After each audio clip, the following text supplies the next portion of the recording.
नमस्कार, HCL news में आपका स्वागत है और मैं हूं जर्नलिस्ट डॉक्टर हरीश चंद्र लखेड़ा। देश की राजधानी दिल्ली और यह नवंबर में ही यहाँ पे हालत ये हुई प्रदूषण को लेकर कि प्राइमरी स्कूल की छुट्टियाँ करनी पड़ी। आप भी देख रहे होंगे इस पूरे जो आपको सीन दिख रहा है पीछे, धुंधला धुंधला सा दिख रहा होगा। अभी कुछ महीने पहले ही अगस्त से सितंबर तक यह बहुत ही खुला आसमान था, इतना आसमान बढ़िया कि आप कल्पना नहीं कर सकते, क्योंकि उन दिनों बारिश जब होती है ऐसे होता है। लेकिन आखिर ये इतने समय में ऐसा प्रदूषण कैसे हो गया और कौन इसके लिए दोषी है? जो लोग सत्ता में नहीं थे और विपक्ष में बैठे रहते थे और तब वो कहते थे कि सुझाव बड़े देते थे कि ऐसा कर देंगे ऐसा कर देंगे, और पॉल्यूशन देखिए अब क्या हालत है। हालत ये हो गई है कि सांस लेनी मुश्किल हो रहा है और बड़ी संख्या में लोगों को से सांस संबंधित बीमारियाँ हो रही है, जिसमें अस्थमा है या और भी है, और ख़ासतौर पर बुजुर्ग लोग इस समय बहुत परेशान हैं। इसे भारत भर के लोगों से अनुरोध है कि इस दौरान दिल्ली में आने से बचें। लेकिन ये ऐसा क्यों हुआ, इस बारे में डिटेल से आपसे बात करूंगा। लेकिन आपसे अनुरोध है कि तब तक इस चैनल को सब्सक्राइब अवश्य कर दीजिए जिन्होंने ऐसा नहीं किया। जो दिल्ली में पॉल्यूशन होता है वो एक पहले से ही है कि जितने यहाँ वाहन हैं, यानी जो यहाँ पे गाड़ियाँ हैं, कार हैं, बसें हैं वगैरह, ये जो प्रदूषण छोड़ते हैं उससे होता रहा है। दूसरा कंस्ट्रक्शन, जो निर्माण कार्य होता है। तीसरा धुआं। यहाँ पे सीएनजी आ गई, बसें एक भी बस ऐसी नहीं है जो बिना सीएनजी की चलती। अधिकतर जो कारें हैं वो भी अभी है कि 15 साल से ज़्यादा पुरानी को तो यहाँ चलने भी नहीं दिया जाता। सीएनजी आ गई है, कारें भी हैं, अब बैटरी से भी चल रही हैं, और इसके अलावा जो दूसरी गाड़ियाँ हैं वो अच्छे क्वालिटी के पेट्रोल से चलते हैं। लेकिन इस दौरान एक बड़ी बात भी है कि जो बड़ी गाड़ियाँ थी वो डीजल से चलने लगी, बड़ी संख्या में डीजल में। अब डीजल से चल रही तो वो सबसे ज़्यादा पॉल्यूशन एक तो वो कर रही है। दूसरा निर्माण कार्य, क्योंकि दिल्ली और एनसीआर में हजारों लाखों की संख्या में फ्लैट बन रहे हैं, उधर जो भी यहाँ पे इतना कंस्ट्रक्शन हो रहा है एनसीआर में, उसका डस्ट पार्टिकल एक बड़ा मुद्दा है, डस्ट पार्टिकल। और तीसरा पराली, पंजाब और हरियाणा। अब पंजाब के आप देखिए कि पंजाब में कितनी पराली होती है, आप देखेंगे तो चौंक जाएंगे। यानी पंजाब में 20 अरब किलो पराली हो रही है और हरियाणा में 30 अरब किलो पराली। अब पराली, यदि हम थोड़ा वेदों की बात करें, अब इस पराली को लेकर जब मैं आगे बढ़ूँ इससे पहले थोड़ा एक आपको बता दूं कि वेदों में क्या लिखा गया है। वेदों में ये कहा गया है कि खेती जब होगी, चाहे गेहूँ हो या धान, उसमें एक इतनी ऊंचाई तक, हाथ के बराबर इतनी ऊंचाई तक खेत का, यानी उससे काटेंगे वो खेत में रहेगा और खेत के साथ उसको पलट देंगे और वो खाद बनेगी। और उसके बाद जो बाली है उससे लेकर और जो बकटा है वो हिस्सा किसका, जानवरों का। और बाली में भी ये है कि जो अन्न होगा, एक मुट्ठी चिड़ियों के लिए होती है, चींटियों के लिए होती है, मछलियों के लिए होती है। उसके बाद समाज के विभिन्न लोगों में ब्राह्मण को जाता था, या दूसरे जो कारीगर थे जिसमें लोहार थे वगैरह वगैरह, उनको भी जाता था और फिर परिवार में बढ़ता था। ये उसका एक पैटर्न था। लेकिन मैं सिर्फ पराली की बात कर रहा हूँ। जो मध्य हिस्सा था वो जाता था जानवरों के लिए, मतलब पशुपालक समाज था। अब सवाल है कि जो पराली है ये पशुओं के लिए क्यों नहीं जा रही? ये पशुओं के लिए भी तो जा सकती है। उसी की मेन बात यह है कि जो जड़ से थोड़ा ऊपर का हिस्सा से लेकर और बाली से नीचे की जो पराली है वो कहाँ जा रही है? हो क्या रहा है कि सरकार ने वैसे बहुत इंतजाम किए, कुछ मशीनें लगा दी या कुछ ऐसा केमिकल डाल रहे हैं, या कुछ जगह भी कि उससे कुछ जैसे बिजली और क्या क्या बनाने की बात होती है। लेकिन सवाल है कि किसान क्यों इंटरेस्ट नहीं ले रहा, तो सीधे आग लगा दे रहा।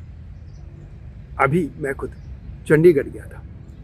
आप हरियाणा से आगे करनाल से आप चले जाइए, इतना अंधेरा कि पूछिए मत, बिल्कुल अंधेरा। और चांद भी रात को, उन दिनों पूर्णमासी के आसपास के दिन थे, लाल दिख रहा था। आखिर ये पॉल्यूशन क्यों हो रहा है? और सब लोग शांत बैठे। ये मुख्य तौर पर देखा जाए तो ये दोनों स्टेट, हरियाणा और पंजाब, ये इतनी पराली इनके पास है, इसको जला दे रहे हैं। लगातार सरकारें कह रही हैं कि आप इनको बेचिए, मशीन लगाइए, दूसरे लोग, लेकिन ये मान नहीं रहे।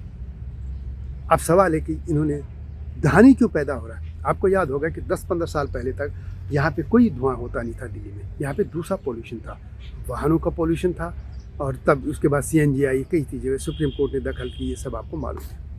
लेकिन पंजाब और हरियाणा में अचानक धुआं कहाँ से आ गया पिछले 10 साल 12 सालों से? ये पूरा है एमएसपी का खेल। एमएसपी ये है कि जो धान की एमएसपी है ये 2023-24 में 2183 रुपये प्रति कुंतल दिया गया, माने इससे कम में आप धान खरीद नहीं सकते। अब पंजाब में नहरें हैं, यदि नहरों का पानी जहाँ नहीं है वहाँ ट्यूबवेल हैंड जो भी है वो लगा दो। इसके अलावा वहाँ पे मजदूर इनको ले आते हैं, अपना कुछ करना नहीं, बिहार से, झारखंड से, छत्तीसगढ़ से ये मजदूर ले आते हैं और उनसे काम कराते हैं। और सबसे सस्ता है गेहूँ, बस धान और गेहूँ, खासतौर पे धान में कुछ नहीं, बात लगाने तक मेहनत है, उसके बाद पानी डालते रहना और कुछ नहीं करना है इनको। अब इतना पैसा मिलेगा तो इसलिए यहाँ की खेती हट गई। लोग पुरानी थी, यहाँ गन्ना होता था, दालें होती थी, अब दालें भारत में कोई पैदा उस तरीके से नहीं कर रहा। आखिर सवाल ऐसे ये है कि ये इसी पे क्यों जोर दे रहे हैं, और उत्तर यही है कि एमएसपी उनको अच्छी मिल रही है।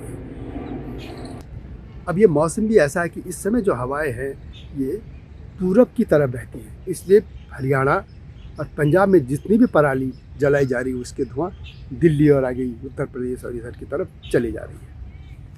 यदि यही धुआं पश्चिम की तरफ यदि हवाएं चलती उधर तो ये धुआं पाकिस्तान को बर्बाद करता, लेकिन ये इधर की तरफ आ रहा। खैर कहीं भी हो, मनुष्य कहीं का भी हो, चाहे पाकिस्तान भी जाता वो भी गलत था।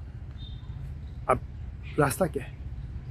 रास्ता ये है कि जितनी से जल्दी हो, एक तो इस खेती के लिए हतोत्साहित किया जाए, क्योंकि पॉल्यूशन में वाली जो स्टडी होती है उसमें कहा था कि सबसे ज़्यादा धान मीथेन पैदा होता है वगैरह वगैरह, तो ये ख़त्म होना चाहिए। दूसरा ही परालियों से किसानों को दी जाए, कहना चाहिए किसे जो जानवर है उनको दीजिए। आप पूरे हिमालय बेल्ट में चले जाइए, धान की पराली जो है उसको रखते हैं लोग और उसको पशु चाव से खाते हैं। अब जरा हम पॉलिटिकल बात करें, दिल्ली में किसकी सरकार है? आम आदमी पार्टी की। पंजाब में किसकी सरकार है? आम आदमी पार्टी की। पंजाब में जब कांग्रेस की सरकार थी, अभी आम आदमी पार्टी की सरकार से पहले, उससे जो दिल्ली के मुख्यमंत्री हैं या आम आदमी पार्टी के सर्वोच्च नेता अरविंद केजरीवाल, वो लगातार पंजाब को और हरियाणा को कोसते रहते थे कि ये लोग जला रहे हैं, ये नहीं कर रहे हैं, वो नहीं कर रहे हैं। और वो अपने दिल्ली के जो कुछ खेत है थोड़े बहुत इधर नजफगढ़ और इधर बचे हैं थोड़े से, उनमें दिखाते थे कि हमने किससे केमिकल डाल रहे हैं और किस तरीके से यहाँ पोल्यूशन हम बचा रहे हैं। लेकिन सवाल है कि अब जब आपकी पार्टी की सरकार पंजाब में आ गई तो आप क्यों नहीं कर रहे?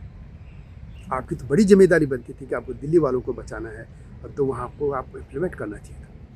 और यही बात हरियाणा की। हरियाणा में भारतीय जनता पार्टी की सरकार लगातार दूसरी बार, और सेंटर में भी भारतीय जनता पार्टी की सरकार। अब सवाल ये है कि आखिर सेंटर भी तो मदद करता है यदि, तो उन्हीं की सरकार काम क्यों नहीं कर रही? खट्टर जो है मुख्यमंत्री, वो कर नहीं दे रहे।